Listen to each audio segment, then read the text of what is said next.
Ito yung part 1 na visitation natin sa Presidential Museum known as the Baguio Mansion House. Kaya lang fully booked yung ating tour, it's because fully booked na.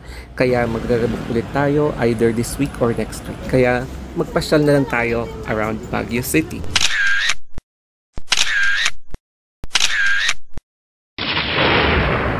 Paano nga ba pumunta sa Mansion House Baguio City?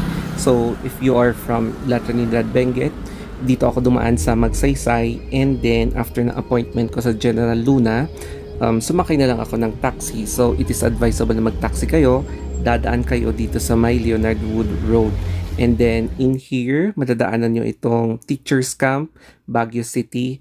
Tapos ito yung isa sa mga new routes or old route, basta ganyan. And then dito sa bandang ito madadaanan nyo yung famous na Botanical Garden na hindi pa ako nakakapunta. Ayan yung entrance ng Botanical Garden. Tapos ang next naman dito na madadaanan nyo is yung Pacdal Circle. So ayan o. And medyo tinaasan ko para hindi makita yung mga plate number ng mga sasakyan. So after yung Pacdal Circle, dito na. So bandang konti lang from here, yung entrance na ng Mansion House. So after how many decades, inopen na naman yung gate na to dito sa Mansion House na ngayon bilang isang museum na. Kasi nung time na pumunta ako dito sa loob ay nung high school pa lang. So ngayon nakapasok ulit ako, pero hanggang dito lang yung pinasukan ko dati. So habang nagmumuni-muni ako dito sa Mansion House, may umapproach sa akin na isang staff ng Mansion House na magpaparegister ako 3 days bago ako babalik ulit doon para makapag-tour. Ayan, so yan yung mga ilang staff and libre po, walang bayad. Ito naman yung huling sandali ng aking splint bago mawala ito after ng pagpunta ko dito sa Mansion House. Nawala ko siya sa kinainan ko kasi binasura nila. Akala nila walang laman yung tissue. So eto nga pala yung glimpse ng nagfa-fog na Mansion House. Hindi kita sa camera pero nagfa-fog na sa time na to. Okay lang kahit mag-isa, no? Okay lang. Tapos yung tour, ilang oras 45 to 1 hour. So, ano yan? Ikutin loob ng sa mansion. May mga guided tour tayo. So, may ki-join ako sa group. Okay. Sige. Ilan yung maximum per group? 20 person. Ay, 20 person. So, from 9 to 3 p.m.? 9 to 11, sir. Tapos 9 to 11? To 3. Okay. Okay. Sige. Thank you. Bali sa part 2 ng video ko, ipapakita ko na sa inyo kung paano ako nag-book para mag-tour dito sa Presidential Mansion or Presidential Palace para makita naman natin yung loob ng Mansion House. Kasi kahit na taga dito ako, ngayon pa lang ako pupunta sa loob. Anyway, ang ganda ng garden sa harap ng mansion. And ganyan. So, patungo na yan sa Pacdal sa horseback riding. And ang next na gagawin naman natin ngayon is mag-aabang ng taxi. Sa ngayon kasi hindi masyadong ma-appreciate yung fog dito sa camera. Pero ayan kitang-kita nyo sa iba't ibang parts, nagfa-fog na. Pati sa loob, sa premises ng Mansion House, kitang-kita din yung fog. Ayan.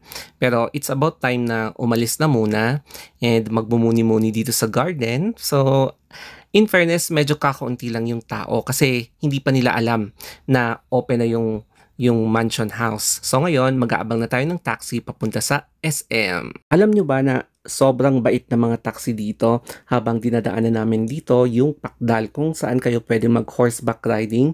So as you can see, medyo maganda yung araw and masarap magkabayo. So, ayun na nga, ang next destination natin is sa may SM. Ayan. So, inaayos ko yung ngipin ko and dito na nga tayo sa next destination natin. And pagbungad mo pa lang sa harapan ng SM, makikita sa pagmumukha mo ang decorations ng Christmas. So, ibig sabihin, Christmas na Christmas talaga ang ambience. Dito mo talaga mapapatunayan na Pilipinas ang may pinakamahabang celebration ng Christmas. So dito nagdadamihang mga Christmas lights katulad nitong maliit na Christmas tree, I should say. I am very sure na in just a few weeks meron ng napakalaking Christmas tree dito sa center ng SM City Baguio. So dito sa side makikita mo yung electric Christmas lights. Namiss kong pumunta dito sa part ng SM sa veranda kasi maaliwalas ang panahon.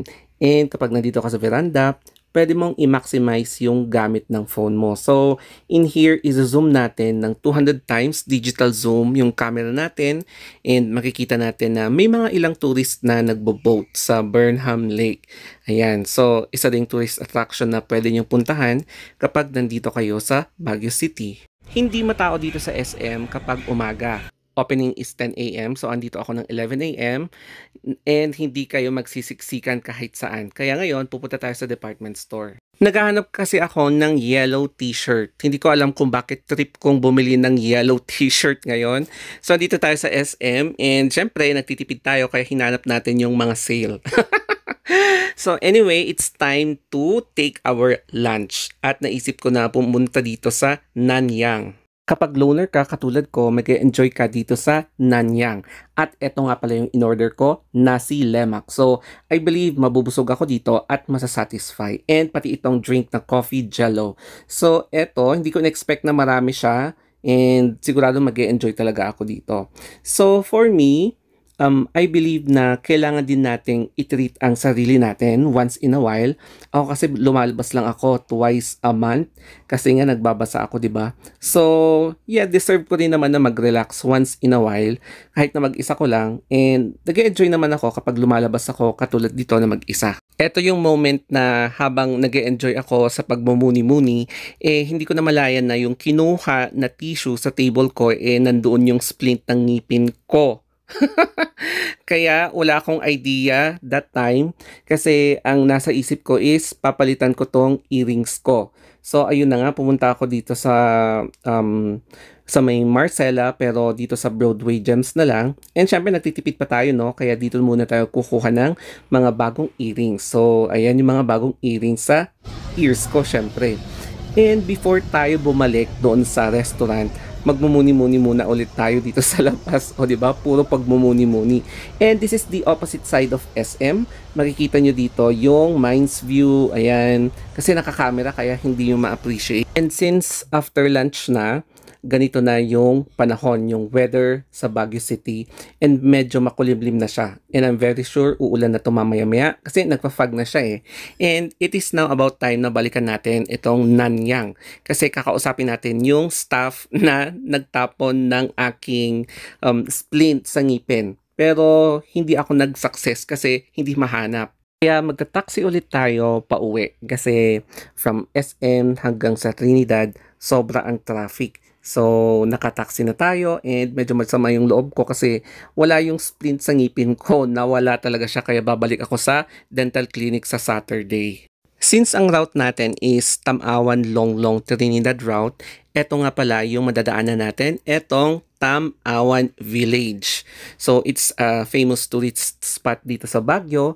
And ang katabi niya ay itong Farmer's Daughter Restaurant na masarap din. Tapos madadaanan din natin itong Igorot Stone Kingdom kung saan ako recently pumunta, and okay naman, in fairness, worth it naman para sa akin. So sa wakas, just got home from Baguio City. So lalabas ulit ako sa weekend, perhaps Saturday or Sunday. And it is about time na mag-rest ng konti, i-edit tong video, and then magbasa ulit tayo maya-maya. So thank you for watching. Sana sundan nyo ako and follow nyo ako.